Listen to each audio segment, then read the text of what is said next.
വലിയ തോതിൽ നമ്മുടെ സമൂഹത്തിലെ ഒരു വിഭാഗം അകറ്റി നിർത്തിയ ഒരു കൂട്ടരാണ് ജമാഅത്തെ ഇസ്ലാമി. ജമാഅത്തെ ഇസ്ലാമിയുടെ സ്വീകാര്യത വർദ്ധിപ്പിക്കുന്നതിന് വേണ്ടി, പുതിയ രീതിയിൽ സ്വീകാര്യത നേടുന്നതിന് വേണ്ടി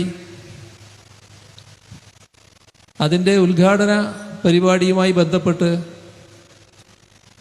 എല്ലാവരെയും പങ്കെടുപ്പിക്കാൻ അവരൊരു ശ്രമം നടത്തിയിരുന്നു. ഒരു കാര്യം, ജമാഅത്തെ ഇസ്ലാമിയെ കൊണ്ടു നടക്കുന്നവരും ഇന്നത്തെ ലീഗ് നേതൃത്വവും ആലോചിക്കുന്നത് നന്നാവും.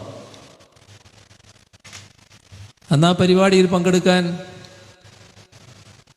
പാണക്കാട് തങ്ങളെ ക്ഷണിച്ചിരുന്നു. അദ്ദേഹം പോയിരുന്നോ എന്ന് ഇന്നത്തെ ലീഗ് നേതൃത്വം ആലോചിച്ച് നോക്കുക. എന്തുകൊണ്ടായിരുന്നു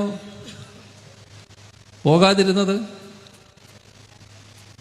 ജമാഅത്തെ ഇസ്ലാമി എന്താണ് എന്ന വ്യക്തമായ തിരിച്ചറിവ് കൊണ്ട് തന്നെ.